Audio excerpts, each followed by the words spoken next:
it also in Jesus' name. Amen. Amen. Good morning. Happy Mother's Day to all the women. Congratulations to the men that could make you mothers.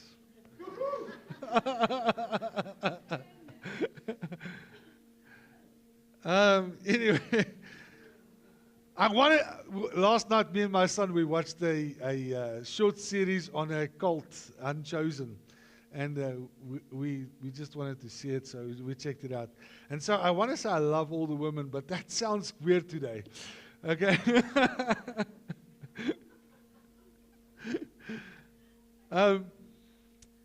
Yeah, God is amazing. Amen? And we're going to spend time talking about the Holy Spirit and women today. We want to acknowledge the work that God is doing through women throughout the ages. So Tyrone, when we had national elders, he made an emphasis on the fact that God uses women incredibly in ministry. Amen? How many of you know that? But the goal is never eldership. A lot of times it looks like how we run churches, to be the preacher or the pastor is the goal. That's like the crown jewel of all achievements, you know. And the amazing part of it is if you understand that that's not the goal. The goal is that you will do the ministry God has entrusted to you.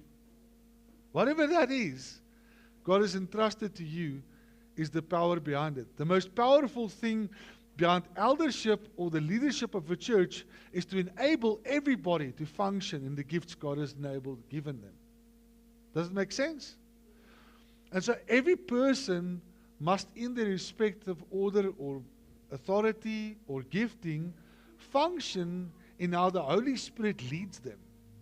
And a lot of times we forget that that's the aim and that's the goal. And that you should stand fully and firmly in the gifting and ministry God has entrusted to you. I want to re-say that so you remember it. It is the responsibility of every single believer to stand in the authority and ability and ministry and gifting God has entrusted to you. That's our goal in this church, is preparing believers for ministry. And so the most powerful work we can do is to prepare you for what God wants you to do. And God has specifically chosen some things for women to do that men will never be able to do. I'm not sad about it. Okay? Because I don't want to do it. Because I found that in the diversity of every single person out there God wants to use, even in individuals, not just men and women, there's certain things other people should and could and want to do that I don't want to or can or should do. It's in the diversity of all of us doing exactly what God has entrusted to us that we become a powerful house. Does it make sense? And the moment when that's why jealousy is so powerful and so destructive, is because the moment when you want to do what somebody else should be doing, you're wasting time. And you are abusing yourself. Abuse is when you use something for the purpose it was not intended for. Every time when a mother tries to do the work of the father because he is absent, you're just abusing the mother. Okay, my mother is not here anymore. I miss her dearly today. And she I was a boy. Now I'm at least more than a boy. I'm a father. So, but back when I was a boy, I won't say when I was young. Okay, when I was a boy. Okay, we always had to do stuff around the house, like fix your bicycle and unscrew stuff and re-screw stuff. Okay, don't know if you know this, but all sons should know this. The best screwdriver is your mother's knife. See, my son agrees. And my mother would go to the kitchen and open the drawer, and when she sees her knife with a bent head, it's like, Patty! From the kitchen, you know. And like, oh, she saw that knife again. because I'm abusing her knives. That's not the job of the knife, but it does it so well. It's always so available. And we forget sometimes that we tend to step into those roles because they're so available, so ready, and it's so useful, but we're still abusing it. And the more we step out of the abuse area and into what God has intended for you, the less damage there will be, the less hurt there will be, and the more empowering it will be. But as long as we try to move into space, that's why the whole LGBTQ thing is a concern to me. The biggest, I mean, people talk about sin and they talk about this and that, and it's a big thing, and everybody out there wants to say something about it. All I want to say is, all of those ideas and concepts is the abuse of the person attempting to do something God has never intended for them to do. It's not healthy to be busy with things that God has never intended for you to do. God has never intended, and it's not that women cannot do it. It's not that men cannot do certain things. I mean, apparently now men can now give birth as well. So I don't want to. I'm not interested in the application. I will not complete it, and I don't want to do it, okay? Not jealous of women at all with that, okay? Not at all. Never been, okay? No, thank you. Jimmy, you agree? No, thank you. We're good. I'll cut the lawn. It's fine. So there's certain things we just don't want to do of women. There's other things that sounds convenient that we want to do, and we should remember not to do it. And there's other things that we see in other people that they're doing, and we get jealous because they're so effective with it, or we think we're better at it, and then we want to step into that role, and we actually do so much abuse and so much hurt on ourselves because we want to extend ourselves. And this also applies to one specific. I haven't started the preach yet, so I have to. So you, the 2.5 minutes is done. But the power is if you understand that it's not only when we do stuff that we can do that we should be doing it. How many of you know that?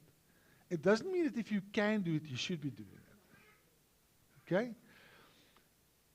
It's whether or not you're led into it and whether or not it is your responsibility to do it. On this topic, I just want to say, you don't have to answer every question people have. And you don't have to correct all the people that's wrong. It's never our responsibility. Okay?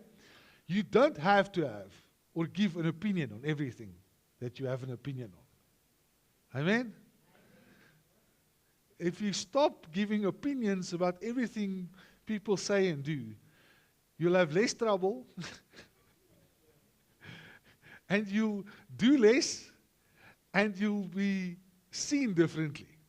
But if you comment and you have your opinion on every single thing everybody is doing around you, you're just going to create a lot of chaos and havoc that was never intended for you to live in, and you didn't need to have an opinion on it. I have so many times that people will come to me afterwards and say, why didn't you tell them that that is wrong or they shouldn't be doing that? And I'm like, they didn't ask me. If you don't ask me, I'm not going to tell you. It's not my place to direct your life. That's the work of the Holy Spirit. Amen?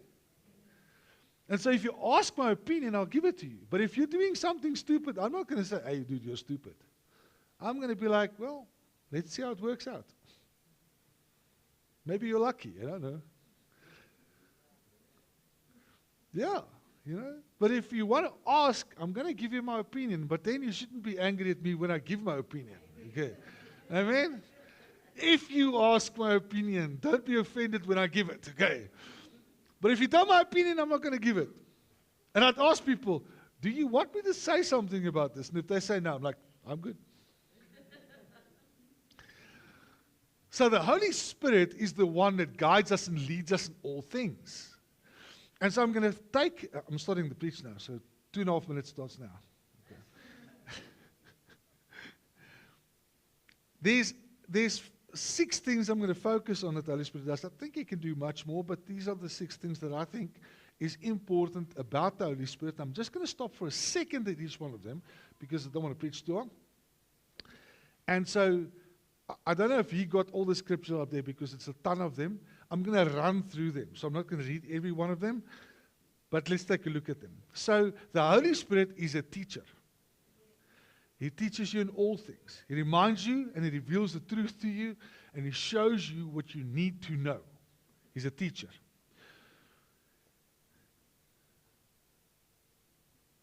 He illuminates what God has already said in the Word. The Word of God, the scriptures we use, the Bible we use, is an instrument for the Holy Spirit to reveal to you truth. Okay? And so if you read the scriptures, the Holy Spirit will teach you what it says in the context of the Bible. The second thing is the Holy Spirit is a helper or a comforter. Okay? The Greek word is parakletos. Okay? You can pronounce it differently than me, but I'm Afrikaans. John 16:7 talks about that. He comes alongside you and strengthens you and encourages you and supports you, because that's what a helper will do.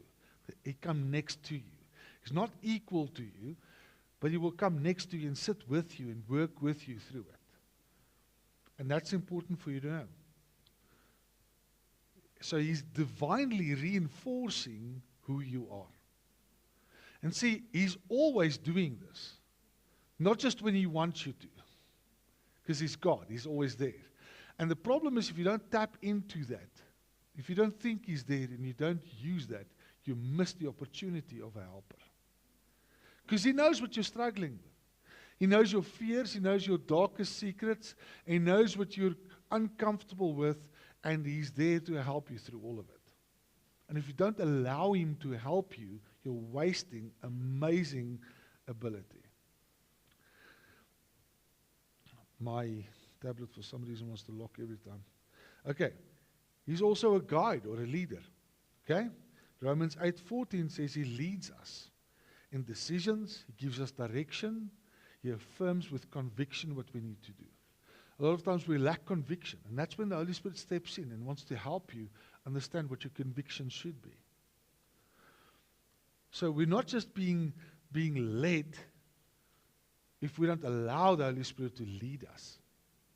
How many of you have worked in a team where there is a leader appointed, but nobody's following the leader? Everybody's following their own ideas. Okay, if you've ever been there, on Friday, we saw that. Ross had a game he was playing. We had exactly 14 leaders and 14 team members.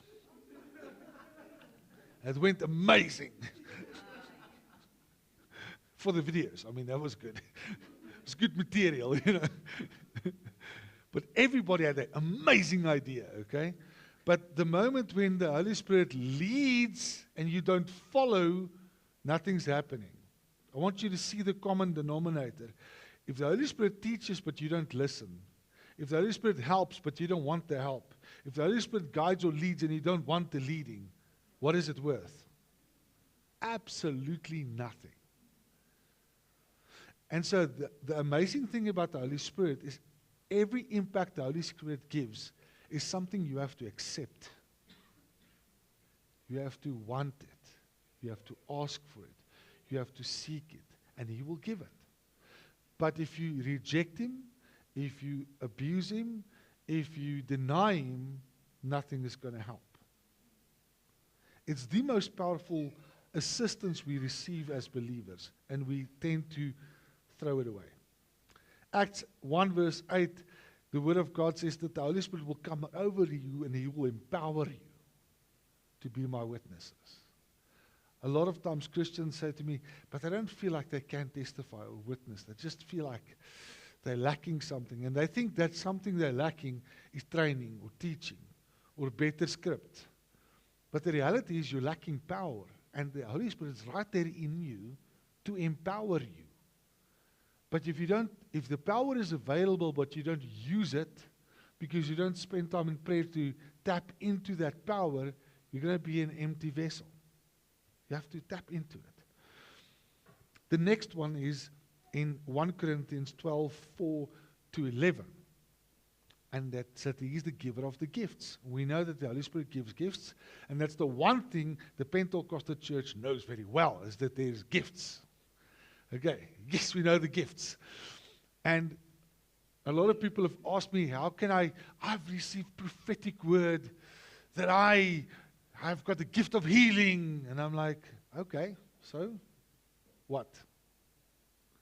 And then they say, yeah, but how do I start functioning in it? I'm like, pray for sick people.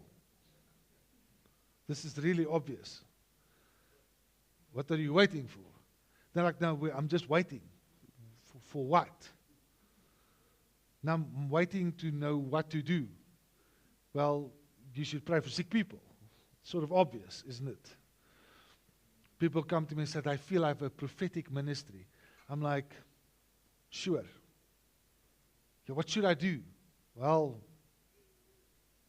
give a prophetic word, I would guess. And then they're like, yeah, but I'm scared. I'm like, okay.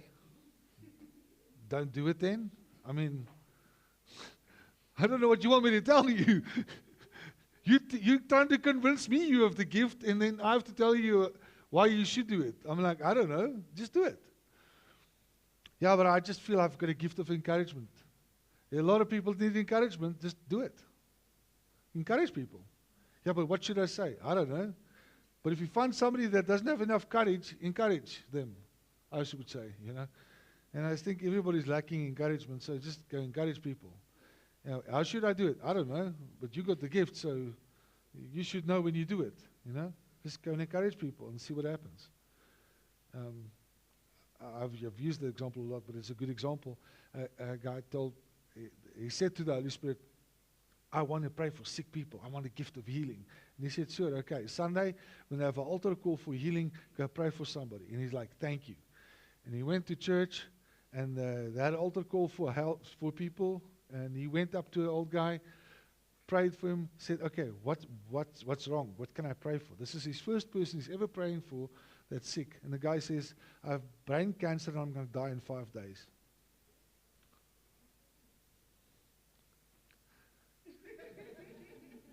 What would you pray for? He didn't know what to pray for. He was like flabbergasted, and he did this sort of a stupid prayer that he felt was stupid, and he's like, I don't know what to pray, you know. Long story short is the same guy basically found that guy got completely healed, but he didn't see him for like 6 months after that. So he thought the guy died. He's like, he never saw him again. 6 months later, he says, now I'm back. I was in Joburg for operations and stuff. But when they wanted to work on me to cut out the tumor, they found it's gone that same week. Nothing happened that moment while they were praying. You see, but the miracle is this. The moment when you are obedient, God can use you. And so the gifts function when you're obedient. When you just go do what He told you to do. Pray for sick people. Encourage people. Give the word God has entrusted to you. If God's given you a prophetic word, give it. Yeah, but I don't know when. Well, then. Okay, whoever leads the service at that moment, if it's in a service, will tell you if it's good or not. So it's simple. If you're at work, just give it. Worst thing that can happen is you look stupid. Okay? I'll give you a secret. We are stupid most of the time anyway, so it doesn't make a difference. Okay, so if you're trying to save face, it's not going to help you, okay? If you did other stuff that was stupid anyway, so that's not going to be the worst of it, okay? And I've been dumb a lot of times in my life, so that doesn't change anything. You just go on with your life anyway. The last one that the Holy Spirit does is He's the sanctifier, Okay? So the Word of God says that He gives us the fruit of the Spirit. He creates holiness. How many of you know He does holiness? Holiness is being separated from the world. He takes away sin. He literally rebukes you because of sin in your life, and He addresses sin in your life. And He takes care of sin in your life. And not the stuff that other people think is a problem, the stuff that He knows is a problem. And He wants to take care of it. So I'll just quickly repeat them. He's a teacher, helper, comforter, guide, leader, empowerer, giver of gifts, and the sanctifier. Now I want you to get something. We're going to do that scripture, Romans 7 verse 6. We're going to read that one. Okay. So if you have a Bible, you can turn to that page. I want you to see this. This is very important. It's in Romans 7 verse 6. And it's a powerful verse that influences the way Christians behave or do things. And it's in a broader context that I can't preach. I don't have time for it. But if you go read the context, you're going to see a powerful message. I just want to drop this scripture because it's so important this morning. It says, but now we are released from the law, having died to that which held us captive. Do you see that? We're released from the law, so we're not under law, having died to that which held us captive. Okay? What holds you captive? Sin. Sin holds you captive. Then it says, so that we serve in the new way of the Spirit, and not in the old way of the written code. You cannot be a Christian and follow some rule book, okay, to be effective as a believer in the kingdom. You have to follow the Spirit of God. That's going to be your job for the next 120 years, okay? I don't know how old you're going to get, so we'll include everyone, okay? You're going to have to follow the lead of the Holy Spirit. And that is the work of any mother. Because mothers need to understand that they're not just raising physical children, but spiritual children. They're affecting the kingdom and women and men in the kingdom through what they do. And the Holy Spirit is actively empowers women for real measurable kingdom impact. You're supposed, not just can do, you are supposed to have an impact in the kingdom of God as a woman. And it's important for you to know that. And I'll tell you why, without asking my opinion.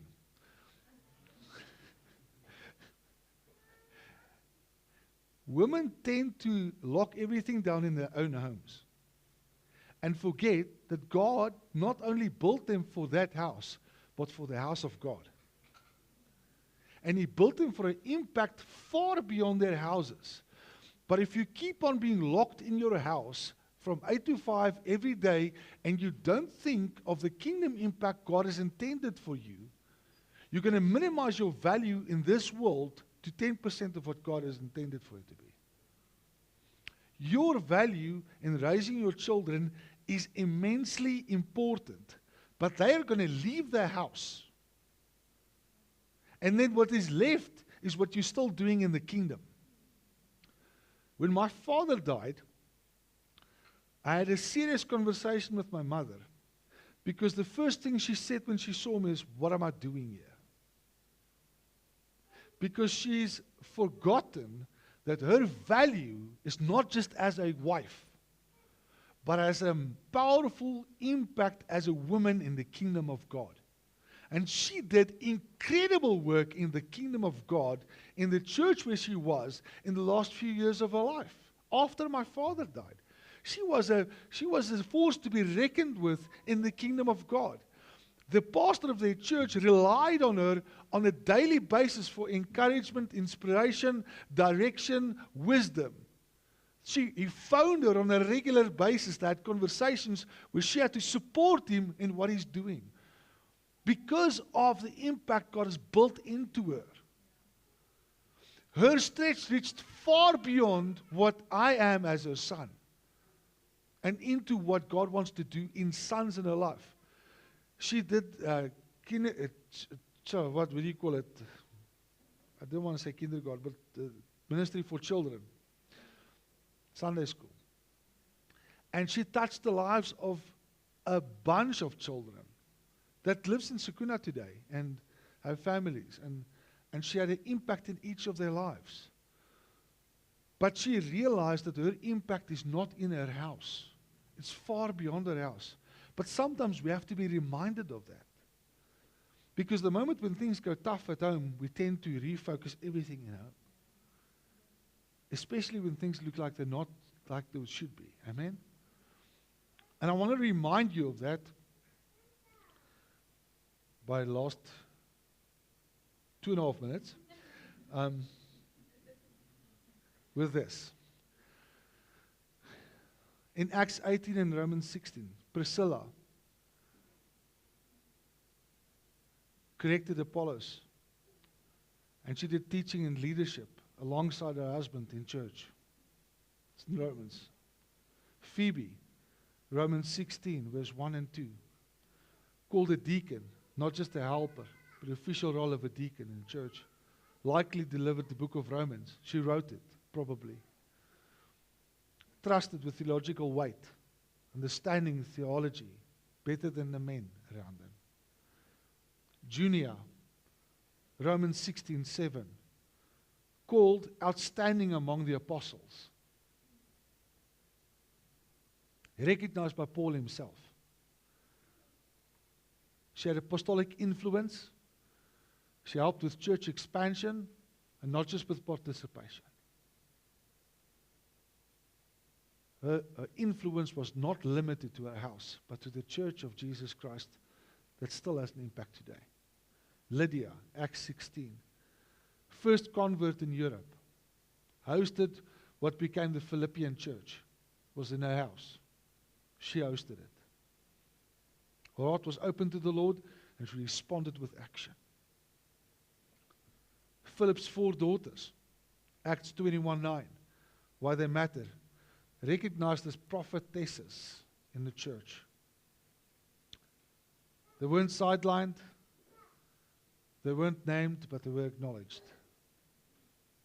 Women functioning spiritual gifts in public is so important. The Spirit doesn't just use men, doesn't just use people, it uses all of us. And women should realize that they have that position. Mary Magdalene, obviously we know who she is. First witness of the resurrection of Jesus Christ. Most effective, most crucial, fastest, and powerful. And this is interesting, because women's testimonies weren't always accepted. It was the most powerful reason why people believed that Jesus actually got up out of the grave, because she testified it. We don't know what God's going to do through us when we speak. She was just running home to tell them what happened. She just wanted to share the news. And God used that as a powerful instrument till today of a testimony of what He did. You see, we can focus on a lot of things. And we can say, that's the stuff in the Bible. But let me bring you to a few new stuff. In the 1500s, Susanna Wesley was the mother of John Wesley and Charles Wesley, 2 of the greatest preachers that changed Europe. She ran structured discipleship meetings, and she had 200 or more people that she ministered to through Bible study. She had no official title, but she shook a nation through what she did. Anne Hutchinson. She led theological gatherings in the early America. She emphasized the direct work of the Spirit, not just as a religious system. She made sure that the church was reminded of the work of the Spirit and not just having systems in place. And she banged on it until that the churches in America realized what God was doing. Phoebe Palmer was part of the evangelical awakening of holiness in the 1700s. She was a key driver of the holiness movement that took over the church internationally. She was one of the primary people that drove it. She preached and she taught and she influenced leaders globally. Catherine Booth, I think a lot of you know her now. She was a co-founder of the Salvation Army. How many of you know what the Salvation Army is? It's probably one of the greatest outreach instruments in the world till today. She started it with her husband and ran it while he wasn't there. She publicly defended women's ministry in the church as well.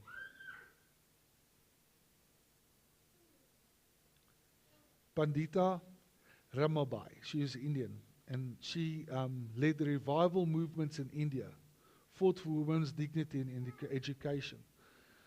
She had spirit-led compassion translated into social transformation.